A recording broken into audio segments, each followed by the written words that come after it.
साथियों अस्सलाम वालेकुम। देखेंगे अभी जो मदरसा बोर्ड के अंदर बहाली की प्रक्रिया शुरू होने वाली है उससे संबंधित आप लोगों को बहुत सारी बातें जो कि हम इस चैनल पर बता रहे हैं। आज का टॉपिक है कि मदरसा बोर्ड जो बहाली लेगी तो उसके अंदर कौन कौन से पदों पर बहालियाँ लेंगी, ठीक है। तो उनके बारे में पूरी डिटेल्स इस वीडियोस के अंदर तफसील से बताएंगे जो कि मदरसा बोर्ड ने नियमावली 2022 के तहत रिलीज़ किया है और इसी के तहत आप लोगों को बहाल किया जाएगा। फाइनली वीडियोस को शुरू से लेकर अंत तक देखिए ताकि आप लोगों को कोई भी कठिनाई कोई भी कंफ्यूजन ना रहे, ठीक है। वीडियोस की शुरुआत से पहले एक छोटा सा रिक्वेस्ट है, एक भी खबर आपसे ना चूके इसके लिए चैनल को सब्सक्राइब और बेल आइकन को प्रेस कर लीजिए और डिस्क्रिप्शन में व्हाट्सएप ग्रुप का लिंक दिया उसे ज़रूर ज्वाइन कर लीजिएगा। चलिए शुरू करते हैं। सबसे पहले के दोस्त देखेंगे यहाँ पर मदरसा बोर्ड जो इस वर्ष बहाली लेगी वो नियमावली 2022 के तहत बहाली लेगी, ठीक है। इसी नियमावली 2022 के तहत जो मदरसा बोर्ड के अंदर पद दिए गए हैं कौन कौन से पदों पर बहालियां ली जाएंगी।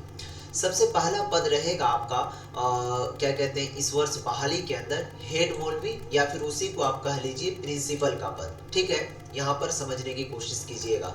हेड मौलवी या फिर आप कह लीजिए प्रिंसिपल यानी कि सदर मुदर्रिस के पदों पर बहाली ली जाएगी वस्तानिया लेवल के भी मदारिस में, ठीक है। उसके बाद फ़ुक़ानिया लेवल के भी मदारिस में और मौलवी मेयार के जो भी मदारिस है उनके अंदर, यानी कि ये तीनों कैटेगरी के मदरसों में ये पद रहेंगे। कौन सा पद? या तो प्रिंसिपल कह लीजिए आप या फिर हेड मौलवी कह लीजिए, ओके। चलिए नंबर दूसरा जो पद होगा आपका वो ये होगा फाजिल सहायक का पद, ठीक है। उसके बाद तीसरा जो पद होगा आपका आलिम सहायक का पद। चौथा जो पद होने वाला है मौलवी सहायक का पद, ठीक है। उसके बाद देखिए यहाँ पर पांचवा जो पद होगा हाफिज का पद होगा। छठा जो पद होगा आप लोगों का लिपिक का पद होगा। पद कहने का मतलब पोस्ट, ओहदा जिसको कहते हैं, ठीक है। उसके बाद नंबर सातवां जो आप लोगों का ओहदा होगा यानी कि पद है वो विद्यालय परिचारी का पद होगा, ठीक है। ये चीज़ें यहाँ तक क्लियर। अब देखिए यहाँ पर जो है कुछ स्पेशल आप लोगों के टीचर के लिए यानी कि उस्ताद, ये जो सारी चीज़ें थी सारी ऊपर आपको हमने ओहदा दिखाया तो ये कोई सहायक है तो कोई लिपिक है कोई हाफिज का पद है।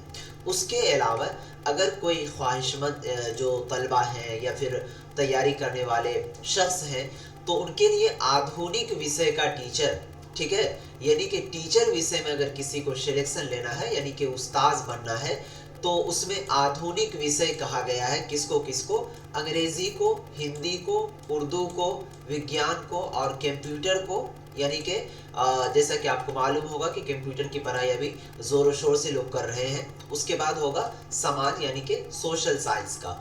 ये सभी जो सब्जेक्ट है ये आधुनिक कैटेगरी में रखा गया है, ठीक है।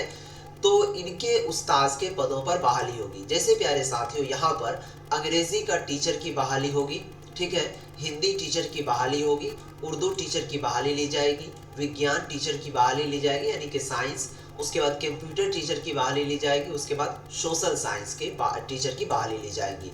ये सभी टीचर्स के पद थे और इससे पहले आप लोगों को ये सारी चीज़ें बताई, ठीक है। तो ये डिटेल्स आपको हमने बताया कि ये इतने ओहदे हैं यानी कि इतने पदों पर पद नहीं कह लीजिए कि यानी कि ये ओहदा रहेगा आप लोगों का बहाली का। अब बात इस वीडियोस के बाद हम ये करेंगे कि जैसे मान लीजिए कि हेड मौलवी के पदों पर अगर बहाली लेना है तो इसके लिए क्वालिफिकेशन क्या होनी चाहिए, क्या समझे। उसके बाद क्या कहते हैं अगर कोई वस्तानिया का हेड मौलवी या फिर सदर मुदर्रिस या फिर प्रिंसिपल बनना चाह रहा है तो क्या क्वालिफिकेशन, फ़ुक़ानिया का बनना चाह रहा है तो क्या क्वालिफिकेशन होनी चाहिए, मौलवी का बनना चाह रहा है तो उसके लिए क्या क्वालिफिकेशन होनी चाहिए।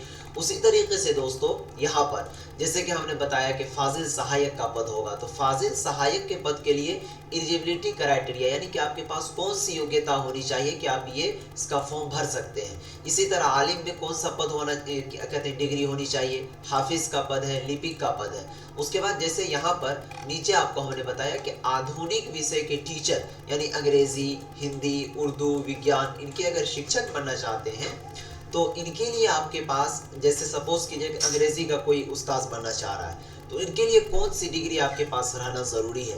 तो इसके लिए प्यारे साथियों आपके लिए हम स्पेशल नेक्स्ट वीडियोस बनाएंगे जिसमें कि बताएंगे कि कौन से ओहदे के लिए कौन से डिग्री की ज़रूरत पड़ती है। ओके, यहाँ तक ये चीज़ें आपको समझ में आ गई होंगी। देखिए जो नोटिफिकेशन होता है उससे ये सारी चीज़ों को छांट छांट कर बनाते हैं, क्योंकि अगर जो मदरसा बोर्ड ने नोटिस जारी किया और उसी को डायरेक्ट हम समझाने लगे औरों की तरह, तो फिर आपको ये चीज़ें समझ में नहीं आएंगी।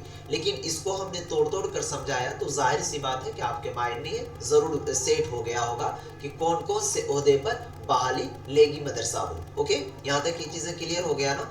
और मैं रिक्वेस्ट करूंगा सभी स्टूडेंट से, सभी साथी से कि आप चैनल को सब्सक्राइब करके मजबूती के साथ पकड़े रखें, क्योंकि अगर बहाली आई, अगर मिस हो गई तो फिर न जाने कि कब बहाली आएगी जिसका कोई अता पता नहीं है। इसीलिए खुदा के वास्ते चैनल को सब्सक्राइब करके रखें। ठीक है प्यारे साथियों, फिर हम जल्द ही ये वीडियोस लाएंगे कि कौन से ओहदे पर बहाली के लिए कौन सी एलिजिबिलिटी चाहिए, क्राइटेरिया चाहिए नियमावली 2022 के तहत। ओके, फिर मिलते हैं नेक्स्ट वीडियोस में, तब तक के लिए बाय, खुदा हाफिज।